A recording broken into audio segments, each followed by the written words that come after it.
Fuck your ass up! Daddy Furious dropped a new video. Now today we'll be discussing the best endgame equipment as of 2024. What the fuck? Bro, why do I gotta make my voice sound like that? Like I'm not trying to raise anyone up. What?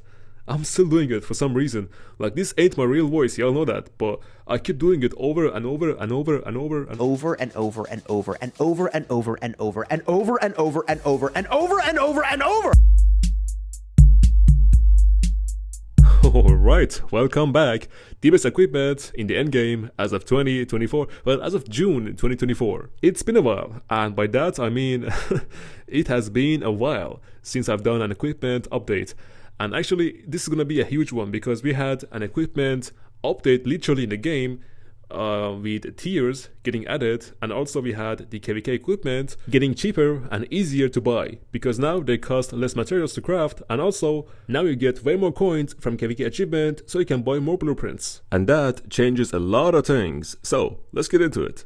A few things I want to mention first. Crafting equipment from the whole set is just not worth it anymore because, for example, about a few days ago we had egg event and I spinned this event about 45 times. Guess how many blueprints I got? 0, as in your body count. So I was just sitting there and thinking like, am I the only person who is a total stranger to luck? Well, butter my butt and call me a basket. I wasn't the only one. There were many other people who were just as unlucky as I was.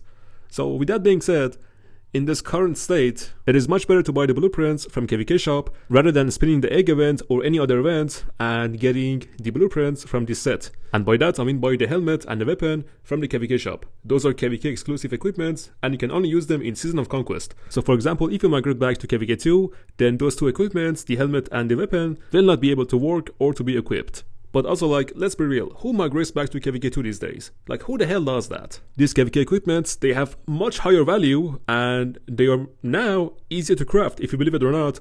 Right now, we had a new update that allows you to get more coins from KVK achievements. So now you can buy more blueprints per KVK, and also they are cheaper to craft. So the material cost also got reduced. And you can buy 2 from each. Right, let's get into the equipment.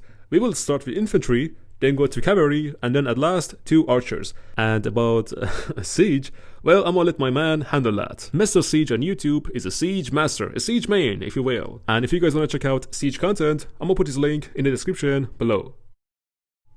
Right, for the helmet, we will go with Helm of the Conqueror from KVK shop for 15% infantry defense, whereas the set one is only 11%. For the weapon, we will go with Thor's hammer, Hammer of the Sun and Moon, for 25% infantry attack, whereas the set one is only 20%. If you're a new player or free to play and you're low on mats, then you can go with Blue Shield because it offers you health stat. And believe it or not, no other equipment in legendary tier for infantry offers you health. Und das ist eine Katastrophe. To вообще пиздец, блядь.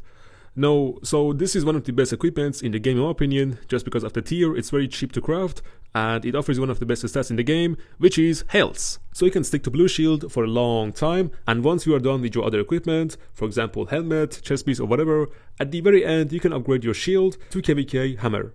And one more thing, if you care about infantry march speed, then you can skip the KVK helmet and weapon and go with the set ones instead, because 4 pieces give you 10% march speed. And that is very much necessary for marches like Guan with CPO or Gorgo even, because they are extremely slow. Whereas marches like Liu Che with Alex are extremely fast, even Liu Che with CPO. These marches are fast, so you don't really need the march speed, and in this case, you can go with the stats, which is KVK helmet and KVK weapon. Right, for the chest piece, we will go with Hope Clock, one of the best equipments in the game because it is absolutely for free. You can get the full blueprint from Crystal Keys if you're lucky. As you can see, I have 3 of them and I got those 3 from Crystal Keys for free. So, one of the best, and it gives you 12% infantry defense, whereas the set one gives you 11% infantry attack. And we don't really need attack. Attack is the most abundant stat you can find in the game, whereas defense and health are much harder to find. So, this one gives us defense, and that's why we love it.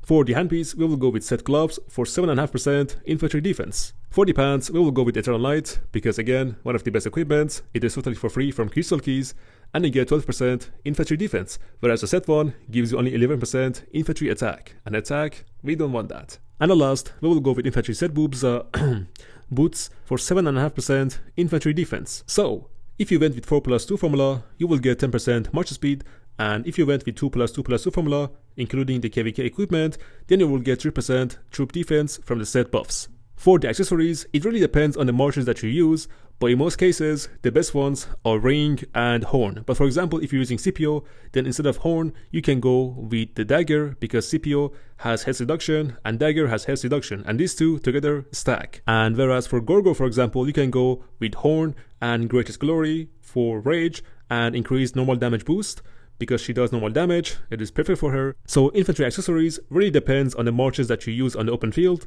but in most cases, it is just ring and horn. Oh, by the way, if you're free to play or a new player, you can start with 𝒟𝒃𝒹𝓎 mobility because it gives you 8% infantry health. Again, one of the rarest stats for infantry especially. You can start with this one, and then once you're done with your other equipment, at the very end, you can upgrade this to 𝒟𝓊𝓈 pants. Right, moving to cavalry, we will go with Pride of the Khan, the KVK helmet, for 15% cavalry defense, whereas the set one is only 11%. For the weapon, we will go with KVK weapon, the Sacred Dominion, for 25% cavalry attack, whereas the set one is only 20%.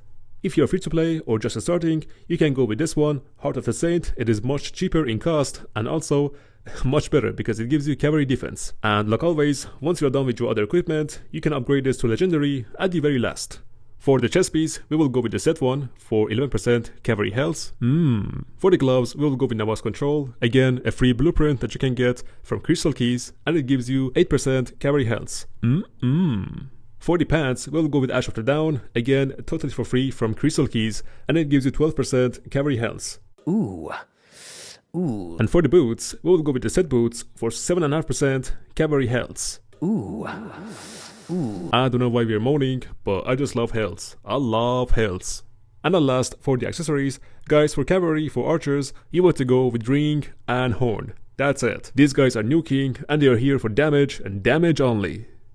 Again, if you're new to the game or free to play, you can start with Gladiator and then at the very end upgrade it to Ash of the Down.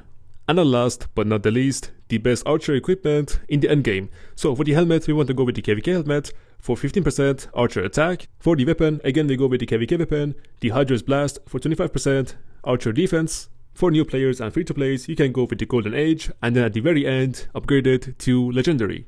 For the chest piece, we go with the Milky Way, again a free blueprint you can get from the Crystal Keys. Now for the gloves, here we will go with the leadership gloves because it gives us defense stat, and like we said before, our priority is health, then defense, and then at the very last, at the very end, it's attack. So here we get 6% defense plus 3% from the iconic. In total that is 9% troop defense, quite huge compared to the one from the set which is only attack. Right, for the pants, we go once again with leadership pants because it gives us health stat. Not only that, we get 2% archer march speed. I mean, it can't get any more better. This is just perfect. And now that we have two pieces from the leadership set, we get 3% troop defense as a set buff. This is huge! And for the boots, well, you have guessed it by now, we go with the leadership boots because it gives us troop health. Here is a life hack just for you. Whenever you see health or defense, just go for it. Don't think about it, just go for it. And at last, as for the accessories, again just like cavalry, for archers, you want to go with ring and horn. For nuking commanders, for skill damage commanders, this is the one you want to have. So there you go guys, that was the best equipment in the endgame. And by endgame, I mean KVK 4 and beyond. Not KVK 3, because KVK 3 is now the trend where we have the SOC commanders available in that, but no. KVK 4, the actual Season of Conquest, because once you play in it, you must have the best commanders, the best equipment, in order to be efficient and productive on the field and in the KVK. Like, you can't run unfinished commanders, unfinished equipment on the field and expect good results. No, it doesn't work like that, and you must have the best of everything. I mean, sure, you can play with bad gear and bad commanders, but you will not see any good traits. In other words, you will lose your virginity over and over and over and over and over and over and over and over and over and over and over and over and over.